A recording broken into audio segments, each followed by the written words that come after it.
Bunny had many friends, or at least that is what he believed. In a wide green forest filled with noise and life, Bunny was known everywhere. Deer respected him. Monkey laughed with him. Goat followed him around.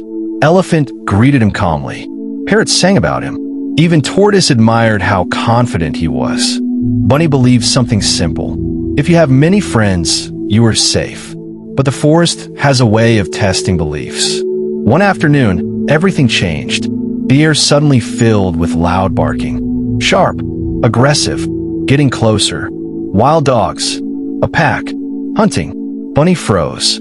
His heart began to beat faster than ever before. Then instinct took over. He ran. Before we go further, take a second to like this video and subscribe. Because sometimes the story you ignore today is the lesson you need tomorrow. Bunny ran through the trees, his mind racing. They will help me, he told himself. They have to. He spotted Deer ahead and rushed toward him. Dear friend, Bunny cried. Wild dogs are chasing me. Please help me. You are strong. You can protect me. Deer stepped back slightly. You are right, Deer said slowly. I can help, but I have something important to do right now. Bunny blinked. He thought Deer was joking, but Deer had already turned away. Ask Bear, he added. Parrot watched from above, but said nothing. Tortoise lowered his head. Bunny stood there for a moment, confused. Then the barking echoed again. Closer. Fear returned instantly. He ran again. As he moved, his thoughts changed. Maybe Deer really was busy. Maybe Bear will help. But something inside him had started to shake. The forest no longer felt friendly. It felt uncertain. He finally reached Bear. Bear was resting near a tree, calm and unmoved. My friend, Bunny said, breathing hard. Please help me. The wild dogs are near. You are strong. Bear looked at him and sighed. I'm tired, he said, and hungry. I need to take care of myself first. Bunny felt his chest tighten. This is serious, Bunny insisted. But Bear had already looked away. Go to Monkey, he said. The barking grew louder. Closer. Bunny ran again and found Monkey swinging with Squirrel. Monkey, please help me. Monkey froze for a moment, then laughed nervously. I don't fight wild dogs, he said. I avoid problems.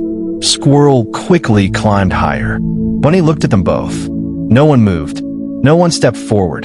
The truth was slowly forming, but he wasn't ready to accept it. So he ran again. Bunny reached Elephant near the river, where Buffalo stood quietly. You are powerful, Bunny said desperately. Please help me. To stand in their way. Elephant slowly looked down. I do not involve myself in small matters, he said. Bunny felt something break inside him. Small matter? This was his life. Buffalo remained silent. Bunny backed away slowly. The forest felt different now. Not warm. Not friendly. Cold. Distant. Still, he ran to Goat, where Hen and Duck were nearby. You will help me, Bunny said softly, almost begging. Goat stepped back. If I help you, they will chase me instead. Hen avoided his eyes. Duck walked away slowly. Bunny stood there. No anger, no shouting, just silence. For the first time, he stopped expecting help. The barking was now very close. Too close. Bunny could hear the wild dogs clearly now. Their steps were fast. Their breathing heavy. There was no one left to ask. No time left to run blindly. He stopped. Completely. His mind, once full of hope in others, became sharp. Focused. Alert. Owl watched quietly from above. Fox moved in the distance but stayed uninvolved. Bunny slowly looked around. Every detail mattered now. Every sound. Every movement. Then he saw it. A thick bush. Low. Dense. Perfect. Without hesitation, Bunny moved toward it carefully and slipped underneath. He pressed his body flat against the ground. He controlled his breathing. He stayed still. Very still. The barking grew louder. The wild dogs were almost there. And for the first time, Bunny was not thinking about his friends anymore. He was thinking about survival. The wild dogs rushed into the area. Fussed. Focused. Dangerous. They sniffed the ground, moving in circles, searching for any sign of Bunny. Their footsteps passed close. Too close. Bunny did not move. Not a single muscle. Even his breathing became slow and controlled. Time stretched. Seconds felt longer than they should. One of the dogs stopped near the bush. It sniffed carefully. Bunny's heart pounded, but his body stayed still. Then suddenly, the dog turned. Another animal had caught their attention somewhere deeper in the forest.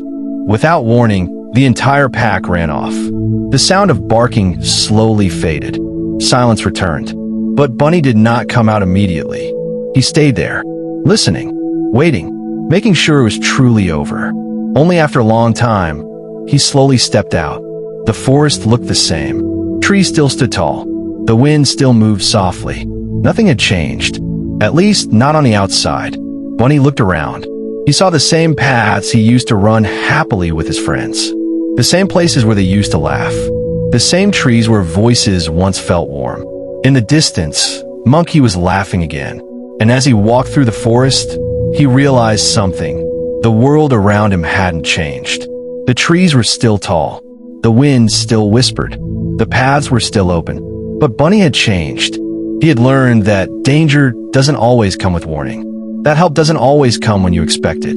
That even friends, the ones you trust the most, might step back when it matters. And yet life goes on. The forest didn't pause for him. Monkey still laughed. Parrots still sang. Goat wandered, oblivious. Deer and bear went about their business. Bunny realized something he had never truly understood before. This is life. People are busy, distracted, or simply not there when you need them. Situations are unpredictable. Fear and risk are constant companions. But just like Bunny, we can survive. Not because the world bends to our wishes or because friends always have our backs, but because we can control how we respond. Because we can measure danger, control our emotions, and make deliberate choices. Every day we face wild dogs in our own lives, pressure at work, challenges in school, conflicts with friends, moments of doubt. Some friends support us. Some disappear. Some give advice but do nothing. The question isn't whether others will save us. The question is, how do we act when no one else can? Bunny's survival wasn't about luck. It was about patience, awareness, and self-reliance. It was about observing the situation, understanding the threats, and acting calmly rather than reacting impulsively. And in our lives, the same is true.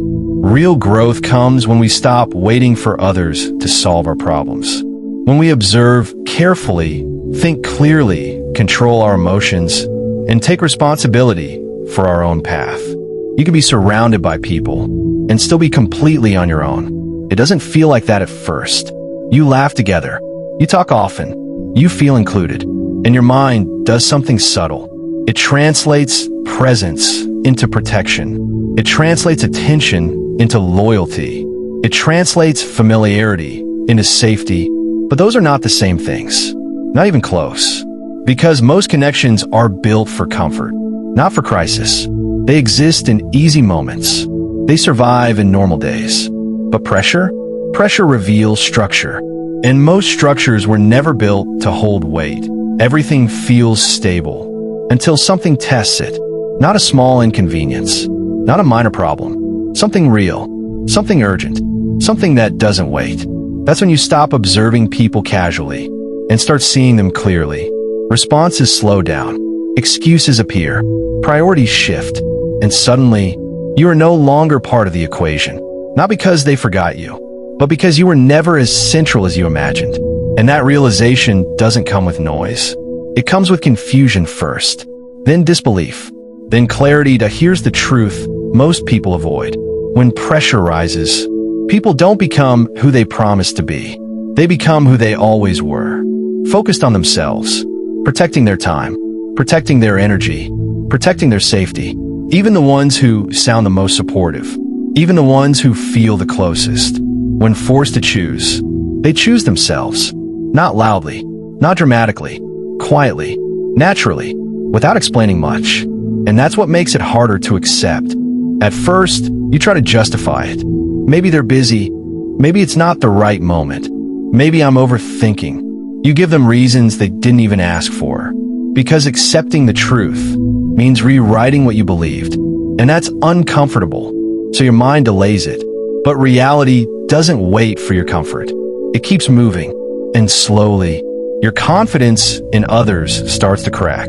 Not all at once. Piece by piece, then something changes. Not outside, inside. You stop assuming. You stop expecting. You stop assigning importance where it was never guaranteed. And for the first time, you start seeing people as they are, not as you hoped they would be. That shift is quiet, but powerful, because now, you're no longer operating on illusion. You're observing reality. Clearly,